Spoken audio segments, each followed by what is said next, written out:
você começou a dedicar, você pôs na balança, né? A medicina, Então, a empresa, aí essa balança começou a pesar mais para um lado. O que foi qual que foi o start ali que você falou, nossa, eu acho que eu vou ter que largar a medicina. Isso, eu tenho certeza que o coração deve ter doído ali um pouquinho, né? pai, foi um trauma, porque assim, um trauma no bom sentido.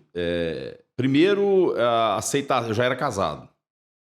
Então, assim, explicar para a esposa que eu tô largando a medicina, nem que seja temporariamente, para fazer um experimento numa empresa que estava começando e ver se vai dar certo e colocar, né, o emprego que eu tinha na época tudo em jogo, isso gerou uma certa instabilidade. Minha família também veio conversar comigo, falou, não faz isso, poxa, se dedica. Só que, coincidentemente, eu percebi, aí você vê o que é a mente empreendedora, eu percebi que o hospital que eu estava não ia se tornar o que eu imaginava. Eu queria uma participação na radiologia, no centro de diagnóstico, eles não tinham ainda totalmente formado, eles não quiseram dar. Então, assim, eu já tinha essa veia empreendedora. Eu tinha organizado. Decolar, você queria ir mais. Mas ali eu não iria decolar. Então, eu tenho certeza que isso também contribuiu para com que eu fosse concorreu para que eu fosse para a empresa. E aí lá você assumiu um cargo lá no seu currículo, de diretor executivo? Sim. Rapidamente. Eu comecei como um gerente ali, administrativo e financeiro. Nessa época não tinha muito assim questão de cargo, né? Eu era sócio, era gerente. Era uma empresa familiar, né? Você faz isso, você faz aquilo, vamos embora. Bem startup. E aí, quando o negócio foi tomando volume, aí nós mudamos para uma sede maior e aí a coisa cresceu muito rápido, assim. De 2005 para 2008, a gente teve um crescimento bem... Começou em que ano mesmo, você falou? 2001. 2001. E seu pai, antes da ProGuarda, ele era na parte de segurança também? Ou que ele começou a empreender em 80, né? Não, meu pai... Vamos abrir um parênteses aqui, porque o que a gente é hoje, né? Acho que tem muito disso, do que você se torna, eu acho que vem do seu núcleo familiar ali. E meu pai sempre foi um lutador, aquela pessoa assim que ele queria porque queria vencer. Ele veio com a minha mãe de ônibus de Uberaba para cá, ele não tinha nem carro. Ele delegado de polícia, terceira classe, minha mãe professora de matemática. Você imagina, eu sou filho de um delegado com uma professora de matemática. Aquela coisa assim, que tem que fazer o certo e acabou. E meu pai, quando ele viu que a coisa estava muito difícil, naquela época o salário de delegado era muito ruim. E ele veio para trabalhar no interior, tal. Logo depois ele conseguiu vir para a capital. E ele logo percebeu que se ele não fosse para uma área de gestão, alguma coisa assim, ele não ia decolar.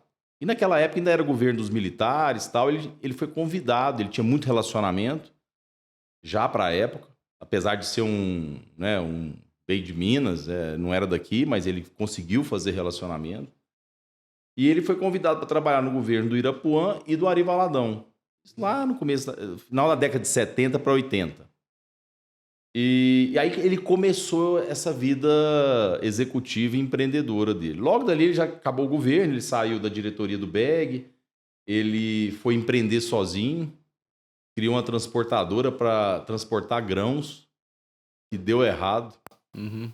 Que é normal no caminho do empreendedor, né? Esses erros. Alguém falou para ele que tinha uma oportunidade, que a Conab estava contratando, que ela estava começando a produção maior de grãos no país, precisava escoar essa produção, e ele escutou isso e falou, bom, eu tinha um tio que trabalhava com transportador, eles se associaram, acabou dando errado. E ele... olha que coisa interessante. Um dia ele lá super chateado no aeroporto de Goiânia, passa um amigo dele, que tinha sido colega de escola lá em Uberaba, que é o Aníbal Crozara. Falou, Eurípides, você tá aí e tal. Ele falou assim, olha, eu tô indo para Brasília fechar uma empresa que eu criei, tá muito ruim o negócio e tal. Ele falou, não, então você vai comigo. Naquela época ele já tinha avião próprio e tal. Meu pai foi com ele. E no caminho ele falou assim, você não quer ser executivo da Enza, na área comercial? Pô, te conheço há muitos anos, você é um cara de confiança e tal. E meu pai tava naquela assim, fechando um negócio, tendo que sustentar uma família. Ele falou, bora, meu amigo. O que eu tenho que fazer? Isso foi ele no final da década de 80. E aí ele faz uma carreira na Enza em 15 anos, como diretor comercial. Só fala um pouquinho, pessoal, o que é a Enza. A Enza é uma empresa que começou com engenharia pesada, engenharia de obras de estradas, pontes, aeroportos, etc. Foi uma das grandes empresas do Brasil. Depois eles foram para a área de mineração, de importação, exportação. Eles fizeram muita coisa, era um conglomerado. Eu creio que foi um dos maiores grupos de Goiás, aí, uma época. E aí meu pai entrou nessa e viajava pra caramba, trabalhou pra caramba, porque ele pegou aquela expansão do negócio. E lá dentro da Enza, eles montaram uma empresa de segurança para atender as obras da Enza no início. Depois eles foram para atender contratos públicos. Meu pai teve um infarto em 98 lá. Teve um em 94 com 54 anos e teve um em 98 com 58. Aí ele falou, olha, Aníbal, eu não dá mais. Eles eram muito amigos, o Aníbal já faleceu. Eles eram muito amigos, tá? Ele falou, não dá mais. Eu estou pensando em montar uma empresa de segurança com meu filho que formou em engenharia, que é o Marcelo. Mas eu não vou ser seu concorrente, eu vou trabalhar na área privada, eu não quero mexer com o público. O pai estava cansado de público, né? Complexo. E aí ele falou, Euripides, tudo bem e tal, conversaram, e ele foi e montou a empresa, a ProGuarda. Foi aí que nasceu a ProGuarda.